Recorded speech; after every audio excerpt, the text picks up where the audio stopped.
Ever since 2014, I think it's pretty safe to say that we all know that games journalism is really the lowest form of journalism. And joining me today to talk about this topic is the beard, the myth, the legend himself, Culture Casino. Hey. How you doing, Culture? I'm great. Thanks for having me. Let's go to it. All right.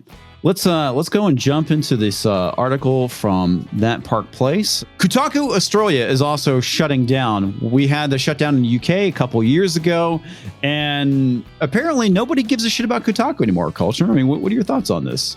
No, I think you're 100% correct. And what's really damning here, damning, whatever word you want me to use there, but what's really criminal about all of this is that it's not like they didn't know it was coming, because the number of page views, the lack of advertisement, it's telling you that really there's no demand for this kind of journalism anymore, at least not in this form.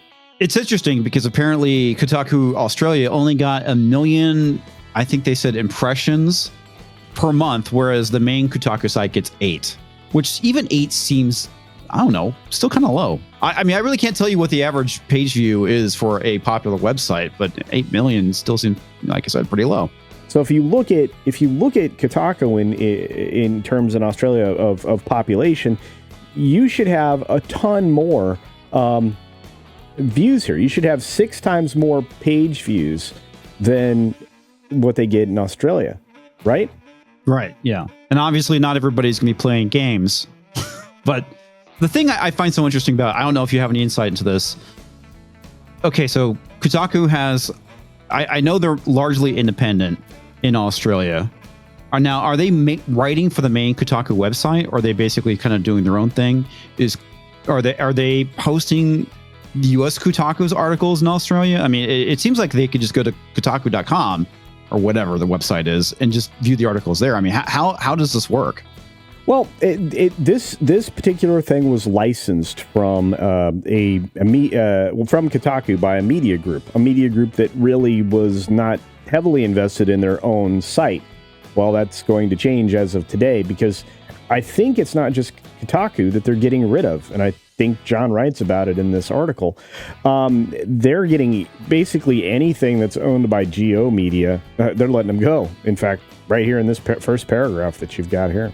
Yeah, so the Pedestrian Group, which is the company that is licensing, I guess, Kotaku's content, also licenses Vice, Refinery 29, Gizmodo, Lifehacker, and obviously Kotaku. They want to go and focus on their own outlets rather than this third-party content. Yeah, and while they may have original articles and even a podcast on YouTube, by the way, I bet you didn't know that, I imagine not only will those be ending, those podcasts and things, but I think that the people that are let go are probably not going to find other jobs within that Pedestrian Group, because I think outside of these, like I said before, I think outside of these entities that they borrow, they don't own anything but the one.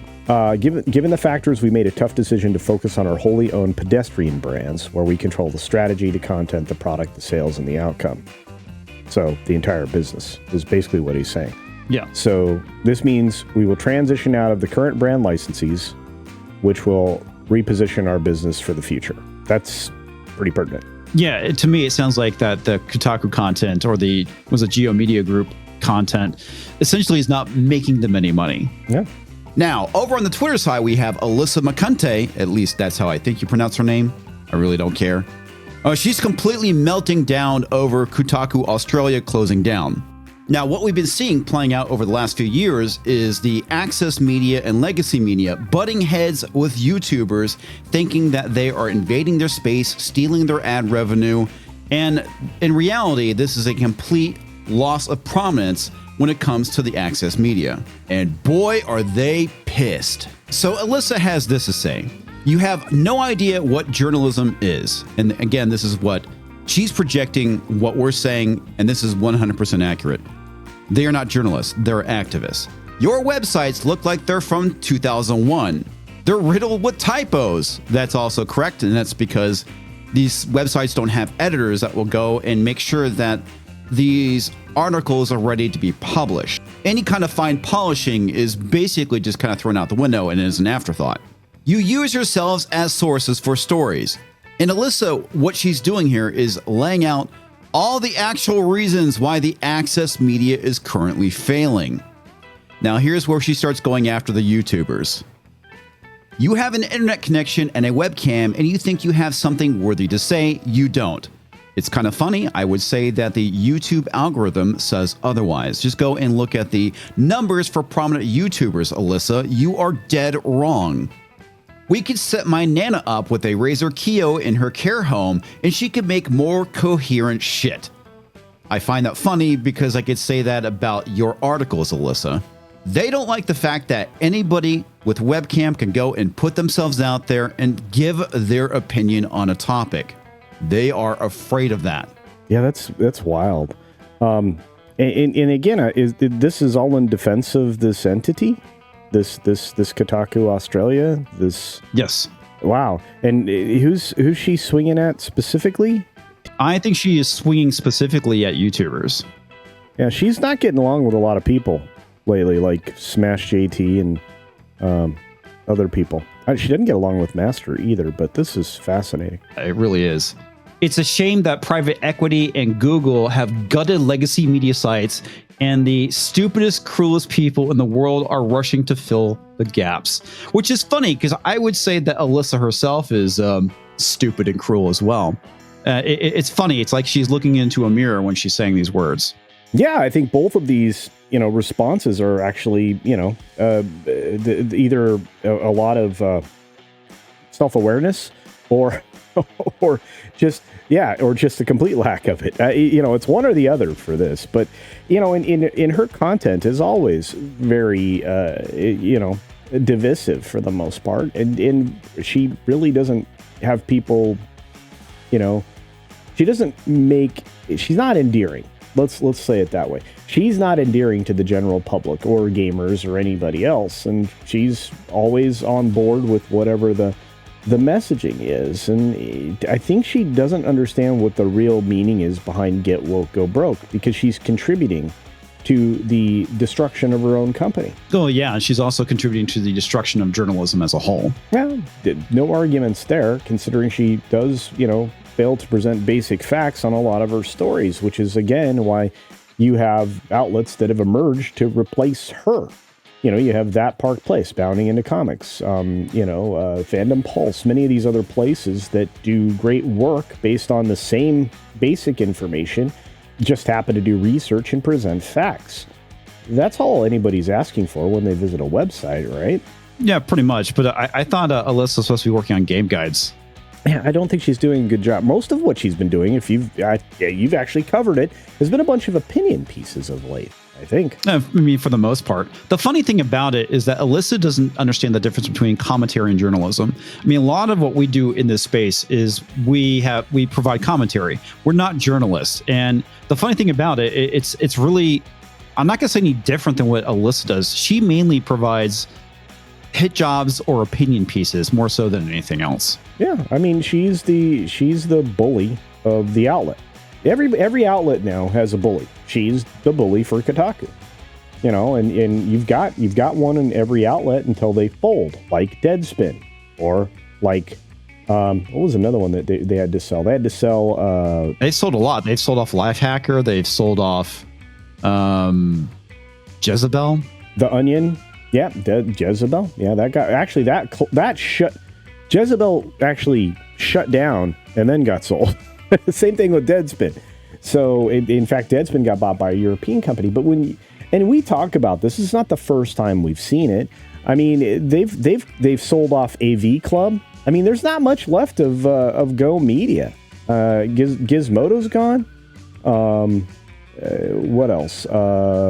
Something like what was their food blog thing? Was it like Takeout? I had no idea they even had a food blog. That's crazy.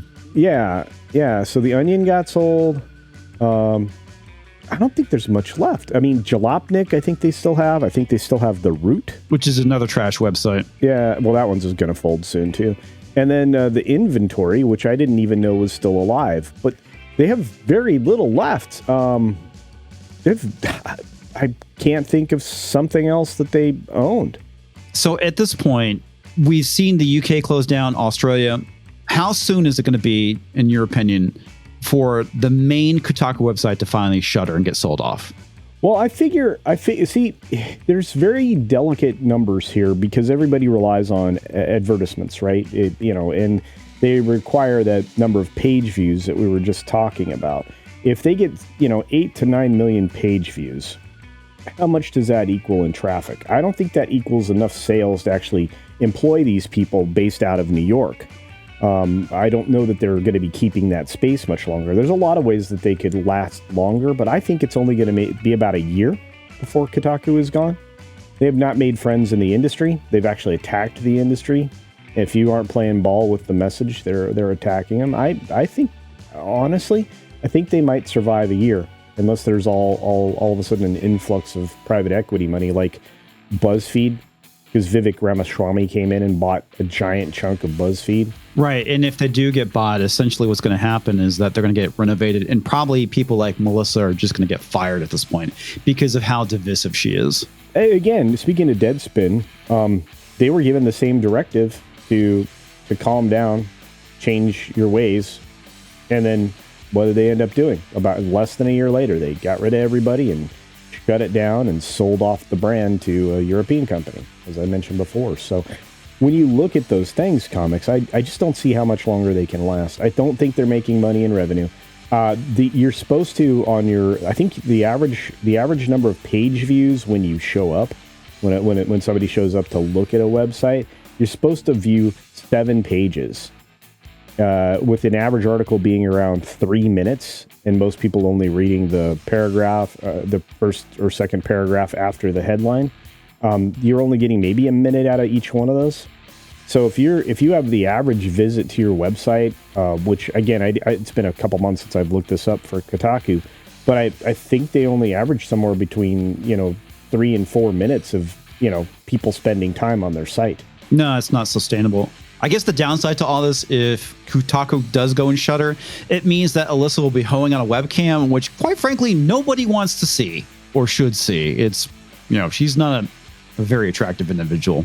Well, I mean, she did that kind of work before, supposedly, or at least she claims to have done that kind of work before. Look, she may do better financially that way. You don't know. Everybody has a taste. No. Regardless, look, what's her path to success?